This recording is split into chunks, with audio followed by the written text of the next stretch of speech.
अस्सलाम वालेकुम viewers, welcome to Hina Bilal Canada vlogs. जैसे कि आपको टाइटल से पता चल गया होगा कि इतना ज़्यादा स्नो स्टॉर्म आया है कनाडा में इस दफ़ा।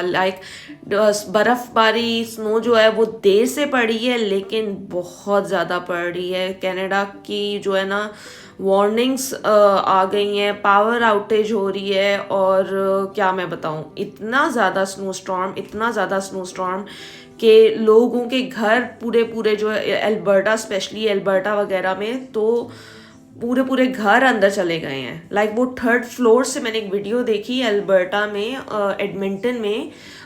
वो थर्ड फ्लोर से जो है ना वो एंटर हो रहे थे घर में, थर्ड फ्लोर की विंडो से वो एंटर हो रहे थे घर में, क्योंकि उनका पूरा घर जो है ना ग्राउंड फ्लोर फर्स्ट फ्लोर तक जो है ना वो बाहर से पूरा बर्फ में था। अब रात को -25 था। जैसे कि आपको पता है स्नो स्टॉर्म आके जब चला जाता है, और बिलाल सुबह चले गए थे ऑफिस, तो मुझे अब बच्चियों को सुला के टाइम मिला था, तो फिर मैं और बिलाल जब बाहर निकले अभी -25 था। तो मैंने दोपहर को थोड़ी सी शवलिंग की थी, नीचे जीनिया को छोड़ा था और मैं बाहर निकली थी, क्योंकि मेरे पास छोटी बच्ची होती है, उसको मैं बाहर लेके नहीं निकल सकती, और बिलाल ऑफिस में थे। तो हमने थोड़ी देर सिर्फ छोड़ा, मैंने जितना मुझसे हो सका दोपहर को मैंने कोई 15-20 मिनट शवलिंग की थी, स्नो उठाई थी। लेकिन यहाँ पे जो है ना ये बहुत टफ काम है, बहुत टफ काम है। ये देखिए, अब वो स्नो मैंने अभी रात तक वो जितनी स्नो उठा सकी, जितनी नहीं उठाई वो आइस बन गई। जब फ्रेश स्नो पड़ती है और आप उठा लो तो उठा लो, वरना अगर आप नहीं उठा सके तो फिर वो आइस बन जाती है। और आइस सॉल्ट डालना पड़ता है। यहाँ पे मशीन्स होती हैं, देखिए रोड साफ आपको लग रही है, मशीन्स आती हैं, साथ साथ सॉल्ट डालती हैं, साथ साथ जो है ना वो सारा कुछ स्नो जो है ना वो क्लीन करके ना बफर करके साइड पे वाले घर के साइड पे फुटपाथ पे डाल देती हैं। तो अब ये आपके सामने, अब उधर से भी हटानी है, क्योंकि ऑब्वियसली लैंडलॉर्ड के ही ये सामने की प्रॉपर्टी है। लेकिन मैं जो है वो सुबह अपने घर से स्टेयर से लेके बाहर एंट्रेंस तक जोहा को रोज़ छोड़ना और लेना, मतलब कि स्कूल के लिए बस के लिए छोड़ना होता है, फिर उसके बाद लेना होता है बस के लिए। तो वो जो आइस है ना, आज तो मैं स्लिप होते होते बची, वो आइस बन गई थी सुबह स्नो। तो मैंने अभी बिलाल को कहा कि नहीं, वो उसको किसी तरीके से क्लियर करें, क्योंकि मेरी तो हिम्मत बस हो गई थी, क्योंकि मेरे अंदर इतनी जान नहीं थी कि उस आइस को कैसे क्लियर करें, क्योंकि सॉल्ट भी हमने डाल दिया था, मैंने दोपहर को डाल दिया था सॉल्ट, कि किसी तरीके से आइस हो जाए क्लियर। लेकिन वो आइस क्लियर नहीं हो रही थी। तो अभी हम लोग -25 डिग्री में रात के 10 बज रहे हैं, हम लोग निकले थे। तो मैंने बिलाल को बोला किसी तरीके से जो आइस है ना, ये जो ब्लैक आइस होती है ना, इसके ऊपर बंदा स्लिप होए तो बस बंदा गया, क्योंकि बर्फ़ पे बंदा जब स्लिप होता है ना तो बहुत गंदी लगती है, और ठंड में तो आपको पता है बंदा स्लिप हो तो बहुत ही ज़्यादा लगती है। तो इसलिए मैं यही कंसिडर कर रही थी कि इतनी ज़्यादा यहाँ पे टफ चीज़ें हैं ना कोई आपके पास मासी है, ना कोई आपके पास कोई केयर टेकर है, मतलब कि आपके पास यहाँ पे आपके पास कोई भी नहीं है। आपको ये सारा काम आपको यहाँ पे खुद ही करना है, चाहे आप अमीर हो या गरीब हो, आपको खुद ही करना है। आपको कोई हाउस हेल्प नहीं है, कोई कुछ नहीं है आपको।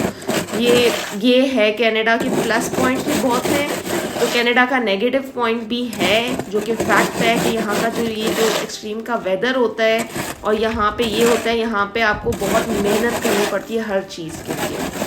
आपको इजी काम इजी गो वाला सीन नहीं है, आपको हर चीज़ आसानी से नहीं मिल जाती। देखिए कितनी मुश्किलों से आइस जो है ना बिलाल हटा रही हैं, इतने प्रेशर से, क्योंकि मुझसे दोपहर को तो नहीं हटती थी, मेरी बैकबोन में पेन हो रहा जब मैं उसको हटा रही थी, क्योंकि वो आइस टूट ही नहीं रही थी मुझसे शोर से। स्नो तो उठ जाती है लेकिन वो आइस ख़त्म नहीं हो रही थी। और सुबह आइस के ऊपर मुझे अपना भी डर, जोहा का भी डर। तो वो बहुत बड़ी एक चीज़ होती है कनाडा में रह के, आप जो है ना इस तरीके से, मतलब आप इमेजिन नहीं कर सकते हो कि ये जो विंटर्स है ना वो बहुत ब्रूटल होते हैं कनाडा के। और ये कनाडा का पहला अभी स्नो स्टॉर्म आया था, फर्स्ट स्नो स्टॉर्म इस वीकेंड आया था, और वो तबाही मचा के गया है।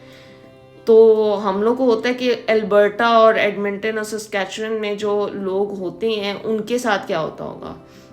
मतलब एल्बर्टा तो मैंने यहाँ पे आपके विंटर गियर्स मस्ट कंप्लीट होने चाहिए, मैंने बूट्स लिए हुए हैं, स्नो बूट्स, और गाड़ी में विंटर टायर्स होने चाहिए, और साथ में आपके पास हैवी वाली जैकेट होनी चाहिए जिसके साइड पे हुडी पे फर हो, तभी आप ये स्नो स्टॉर्म वगैरह से बच सकते हो, वरना तो ये स्नो स्टॉर्म में तो आपको पता भी नहीं चलेगा कि आपके साथ हुआ क्या है। क्योंकि ये बर्फ़ जो है ना, ये जितनी पहली दफ़ा पड़े ना तो दिखने में बहुत अच्छी लगती है, लेकिन एक दो दिन के बाद, एक दो दफ़ा के बाद ना ये आपको तंग करने लग जाती है। आप रह रह के ना इसको देख देख के, आपको जस्ट वाइट सीनरी देख देख के आप थक जाते हो। और ये बर्फ़, और ये भी है कि पड़ती नहीं है, इसको आपको साफ़ भी करना पड़ता है। और बर्फ़ को साफ़ करना आपके हाथ पाँव माइनस डिग्रीज में, ये कनाडा का बहुत बड़ा ड्रॉबैक है विंटर। लेकिन अब क्या करें, अल्लाह ताला की कुदरत है। कहीं पे जैसे पाकिस्तानी लोग जो अभी 4 डिग्री है उनका मिनिमम, तो उस पे उनको बहुत ठंड लग रही है। तो सोचें यहाँ पे -25 है, वो भी ओंटारियो में, और एल्बर्टा में -50 एंड -55 डिग्री। -55, आप लोगों को पता है -55 क्या होता है? आप लोग को फीलिंग भी नहीं आती होगी -55 क्या होता है। लेकिन चीज़ें चल रही हैं, बच्चे सुबह स्कूल भी जा रहे हैं, जोहा को मैं स्कूल भी भेजती हूँ सुबह, उसको लेती भी हूँ। हम लोग ग्रॉसरी करने भी जाते हैं, आपके सामने स्नो स्टॉर्म में हम लोग ग्रॉसरी करने निकले, क्योंकि और बिलाल रोज़ जॉब पे भी जाते हैं, जॉब से भी आते हैं, तो वीकेंड पे भी हम लोग जाते हैं। तो ये चीज़ें चलती रहती हैं, इससे फिर डरना और घबराने की बात नहीं है कि आप सोचो कि हमें कनाडा छोड़ देना चाहिए just because of the winter और वेदर। लेकिन आप उसको फेस करना पड़ेगा, आपको यहाँ पे स्ट्रॉन्ग होना पड़ेगा, जो मैंने आपको हर वीडियो में बोला है। फिर मैं घर आई तो बिलाल ने बोला यार कॉफ़ी पिला दो, क्योंकि इतनी माइनस में थी। तो बाहर हम लोग शोवलिंग, हम लोग सिर्फ लाइक हार्डली 15 से 20 मिनट की है, और हम लोग दोनों जो है ना भाग के अंदर आ गए। हाथ आप देख सकते हैं, हाथ पाँव फ्रीज हो गए थे पूरे। हालांकि मैंने वो भी ग्लव्स भी पहना था, लेकिन फिर भी ग्लव्स के अंदर भी हाथ मेरे फ्रीज हो गए। तो फिर मैंने जो है वो जल्दी से बिलाल के लिए कॉफ़ी बनाई। इधर का जो ये वेदर है ना, ये आपको मारता है, और ये होता है कि आपको एक डिप्रेसिंग स्टेट में भी डाल देता है कि आपने एक तो 4 बजे 4:30 बजे अंधेरा हो जाएगा, आपको पता भी नहीं चलेगा दिन कब चलता है, और 4:30 बजे जो है ना, अभी आप सीधे ही हो रहे होते हो, 4:30 बजे बिल्कुल अंधेरा हो जाता है। और एकदम से मतलब अंधेरा जितनी जल्दी होता है ना, उतनी जल्दी आपको फीलिंग आती है यार अब क्या, मतलब 5-6 बजे जो है ना, वो ऐसे सारे नींद में होते हैं, और बंदे को फील हो रहा होता है कि बंदा सो जाए। लेकिन मैं तो नहीं, बस 7 बजे बिलाल भी सो जाती हैं, क्योंकि उन्होंने सुबह 7 बजे जाना होता है, और जोहा भी 7 बजे सो जाती है। ये दोनों 7 बजे सो जाते हैं, जीनी और मैं जागते हैं। तो एक मतलब कि विंटर्स में स्पेशली जो है ना, बहुत जल्दी यहाँ पे दिन ख़त्म हो जाता है और रात आ जाती है, और रात ऐसी इतनी लंबी होती है कि कटने का नाम ही नहीं लेती, कि इतनी लंबी रातें हैं यहाँ पे। मैंने फिर ये बिलाल के लिए फ्रॉथी सी कॉफ़ी, आप ये देख सकते हैं, विद इन हार्डली अभी दूध बॉयल हुआ, 2 मिनट्स में दूध बॉयल्ड हो गया, और मैंने उसको बॉइलिंग जो है वो स्टेट पे जब वो आ गया तो मैंने उसको पोर कर दिया दूध को गरम गरम। मैंने 1 टीस्पून कॉफ़ी ली थी, और 1 टीस्पून ही मैंने शुगर ली थी। अगर शुगर आप ज़्यादा पीना चाहते हैं तो आप और डाल सकते हैं। और मैंने जो है उसमें डाल दिया गरम गरम दूध, और ये मज़े की जो है ना स्नो में -25 डिग्री में घर आके जो है ना, फिर मैंने कॉफ़ी दी। ये देख सकते हैं आप, बहुत ही फ्रॉथी किस्म की कॉफ़ी थी। इसको मैं आपको स्पून से भी करके दिखाती हूँ। देखें, इसको अच्छी तरीके से आप पहले मिक्स कर लें। इसके ऊपर आप चाहें तो माइलो या फिर हर्शीज़ या कैडबरी का पाउडर ऊपर कर सकते हैं। बिलाल इतना नहीं करते, तो इसलिए क्रीम भी, आप विप क्रीम भी डाल सकते हैं। तो मैंने फिर ये बिलाल को जो है ना उनकी फेवरेट कॉफ़ी दी। इधर का वेदर जो है ना, बस ये याद रखें कि बस मैं अंदर बैठ के बस गरम गरम मज़े मज़े के खाने बनाती रहती हूँ। बस यही है हमारी लाइफ यहाँ पे एज एन इमिग्रेंट। आपकी और कोई लाइफ नहीं है, मतलब बाहर आप निकलने का सोच नहीं सकते। इस दफ़ा तो हमें बहुत ग्रेस पीरियड मिल गया, ग्रेस टाइम मिल गया कि इस दफ़ा विंटर्स बहुत देर बाद शुरू हुई हैं, हार्श हैं, लेकिन बस ना पूछें। लेकिन हमें जो वो पहले जो ग्रेस टाइम मिल गया ना वो बहुत ही अच्छा था। देखें जैसे फील लाइक -25 था, और हवा जो है ना, जब ठंडी बर्फानी हवा चलती है तो वो और ठंड क्रिएट करती है।